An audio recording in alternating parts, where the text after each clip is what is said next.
বর্তমানে যান্ত্রিক জীবনে আমরা আমাদের জীবনটা উপভোগ করতে ভুলে গেছি। এই দুঃখ বিষণ্ণ যান্ত্রিকতার জীবনটাকে উদযাপন করতে হবে।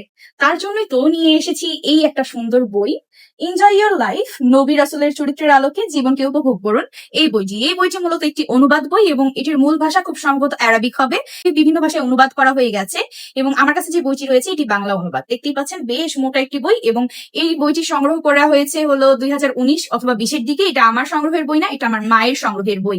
এটা যখন সে সংগ্রহ করে তখনই আমি পড়েছিলাম। পড়ার পর আমার কাছে মনে হয়েছে যে এই বইটা তো আসলে অনেক মজার, মানে বইটা ছাড়া যাবে না। যখন আপনি পড়বেন আপনার একটু একটু করে পড়তে ইচ্ছা করবে। প্রত্যেকটা স্টোরি যখন আপনি পড়বেন তখন আপনার কাছে মনে হবে যে আমি ইসলামটাকে তো এখনো সঠিকভাবে জানতে পারিনি। আমার অনেক ঘটনা আছে আমার নবী রাসূলকে নিয়ে, সাহাবীদেরকে নিয়ে, যে ঘটনাগুলো আমরা জানি না এবং সেই ঘটনাগুলো জানলে আমাদের জীবনের ছোট ছোট বিষয়গুলোর উপর আমরা শিক্ষা নিতে পারি। তো আজকে আমার কাছে মনে হলো যে ইসলামিক জনরার এই বইটা নিয়ে একটু কথা বলি, ভিতরের কন্টেন্ট নিয়ে আমরা তাদের সাথে একটু আলোচনা করি। এই বইটার ভিতরের মূল কন্টেন্টটা হচ্ছে এই ধরনের।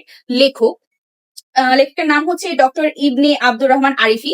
সে হচ্ছে তার আশেপাশের কিছু ক্যারেক্টার নিয়ে হচ্ছে গল্পগুলো লিখেছে, ছোট ছোট গল্প অনুগল্পের মাধ্যমে সে হচ্ছে আমাদেরকে মেসেজ দিয়েছে যে কিছু প্রতীকী চরিত্র বানিয়ে, যে ধরেন একটা চরিত্রের ভীষণ রাগ, আমাদের আশেপাশের ফ্যামিলি মেম্বারদের মধ্যে যে কোনো একজনের প্রচুর পরিমাণে রাগ, সে কথায় কথায় রাগ করে, ছোট বড় সবার সাথে খারাপ ব্যবহার করে। সে ওই চরিত্রটাকে এইভাবে উপস্থাপন করে তারপরে তাকে একটি হাদিস অথবা নবী রাসূলের জীবনী থেকে একটা ছোট্ট গল্প শোনায়।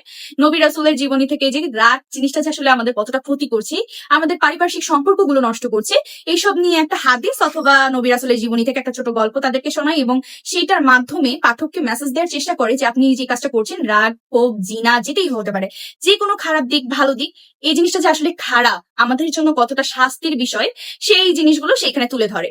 এখন আপনি যদি কথাগুলো ভালো করে রিসিভ করতে পারেন, আপনি আপনার জীবনটাকে হচ্ছে সুন্দর করে গুছিয়ে নিবেন অথবা খারাপ অভ্যাসগুলোকে বাদ দিবেন।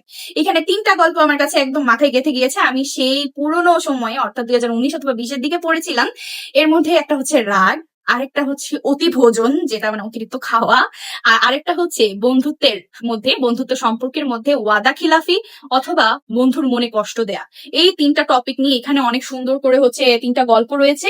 বন্ধুত্বের সম্পর্ক নষ্ট করা অথবা কাউকে মনে আঘাত দেওয়ার যে বিষয়টা, সেখানে যেই গল্পটা বা হাদিসটা উঠে এসেছে, হাদিসটা ছিল আমাদের একজন সাহাবীর জীবনী থেকে এবং সে প্রচুর রিগ্রেট ফিল করে। বন্ধু অথবা কাছের একজন মানুষ মারা যায়, সে খুব রিগ্রেট করে, আল্লাহ তাআলার কাছে ক্ষমা চায় এবং তার কাছেও ক্ষমা চাইতে চায়, কিন্তু সে ক্ষমা করতে পারে না কারণ সে মারা গিয়েছে।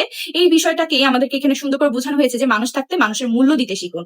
এমন আমাদের জীবনে থাকা ছোট ছোট ক্ষুদ্র ক্ষুদ্র বিষয় যেগুলোর উপর আমরা কখনো নজর দিই না, আলোকপাত করি না, সেই বিষয়গুলো যে ইসলামে কতটা ইম্পর্টেন্ট, ইসলামে কি কি বলা আছে, এখানে সুন্দর করে গল্প আকারে আমাদের সামনে উপস্থাপন করেছে।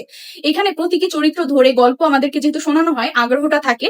আমার কাছে মনে হয় যে এই বইটা যারা হচ্ছে ছোট বাচ্চারা বই পড়তে পছন্দ করেন বা বই পড়ার আগ্রহ আছে, অথবা আপনি চাচ্ছেন যে আপনার সন্তানকে অথবা ছোট ভাই বোনকে বই পড়ার অভ্যাস গড়তে, তো তখন আপনারা এই বইটার যে ছোট ভার্সন রয়েছে, আমার কাছে মনে হয় সেখানে কিছু গল্প ছোট করে দেওয়া আছে অথবা অল্প কিছু গল্প নিয়ে ওখানে লেখা। তো ওই বইগুলো তুলে দিতে পারেন অথবা এই বইটাই, বড় বইটাই সংগ্রহ করে তাদের কাছে দিতে পারেন। তারা অল্প অল্প করে পড়ে যে নৈতিক শিক্ষাগুলো, সেই শিক্ষাগুলো পাবে। সব শিক্ষা যে পরিবার থেকে একদম হাতে কলমে বাস্তবিকভাবে পেতে হবে এমন না। এমন কিছু বই পড়লেও না নৈতিকতার শিক্ষা তারা চলে আসে। বই পড়ার অভ্যাসও হচ্ছে আপনার সন্তান, আপনার আশেপাশের ভালো মানুষ অথবা আপনার ভালোবাসার মানুষরা ভালো কিছু জানতে পারছে। আমি যদি ইসলামিক বইয়ের এটার কথা বলি, আমার কাছে অনেক বেশি ভালো লেগেছে এবং আজকে হুট করে যখন চোখের সামনে এই বইটা পড়লো, আমার কাছে মনে হয় যে আপনাদের সাথে একটু শেয়ার করি আমার অনুভূতিটা। আর আপনারা কারা এই বইটা পড়েছেন, আপনাদের কাছে কেমন লেগেছে, সেই বিষয়টাও অবশ্যই আমার সাথে শেয়ার করবেন কমেন্ট সেকশনে। এই বইটার আলোচনা তো এখানেই শেষ হয়ে গেছে। এই বইটার ভিতরে কি ধরনের কন্টেন্ট রয়েছে, বইটার গায়ের মূল্য কিরকম পড়তে পারে অথবা এই বইটা কোথায় পাবেন, এটাও হচ্ছে আমি বলে দিলাম।